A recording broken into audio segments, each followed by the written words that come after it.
Ibe anyị ka anyị nọ tata. O nwe ife nchọ ikwu ni maka ndị Igbo be anyị.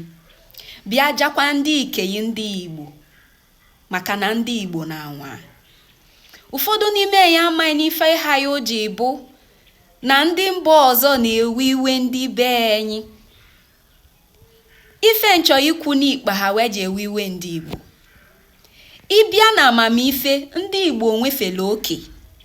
Wee nwefele oke n'ịbịa na amamife, ma inwe uche, ma ikpa akụ na ụba, ike ọlụ, ume ọlụ, kisi kpụ anọ, Igbo bụ nwancha.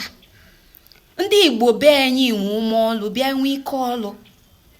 Ife ọbụna wati aka ọga ọfụma, na ọbụna ndị ajọ mmadụ, ndị ajọ ife etienela onye fụ aka.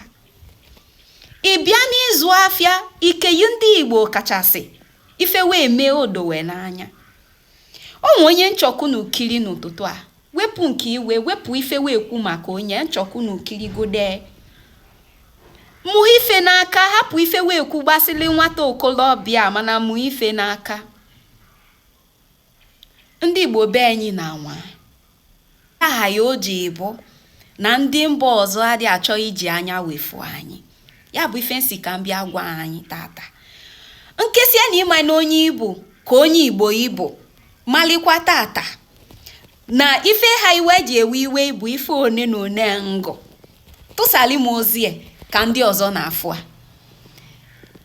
Oge ọbụla nọ ilohe na onye Igbo ka ibu wenye ubu ya enu, ekwekwene ka mmadụ kụdali ya maka ogele ncha na-aga ubu m nọ n'enu ka na onye Igbo ka mbọ and onwenye ife ga-anapụ ha mani ka o mesie enu wele onu m mala mụ.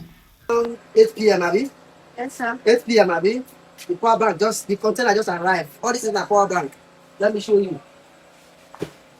All this is not the power bank. When I tell them, I say, some of that say, Lord, say, where my power bank? I not be Trump. Now Trump, cause Trump go through war.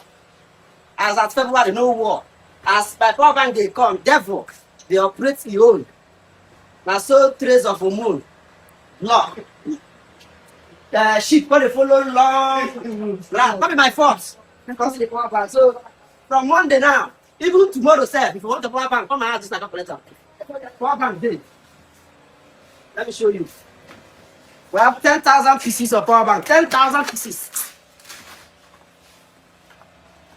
This is the power bank. Now I be all these ones. I be all these ones. Come again, I'll show you. And power bank be all these ones. All of them, 10,000 pieces. I don't know.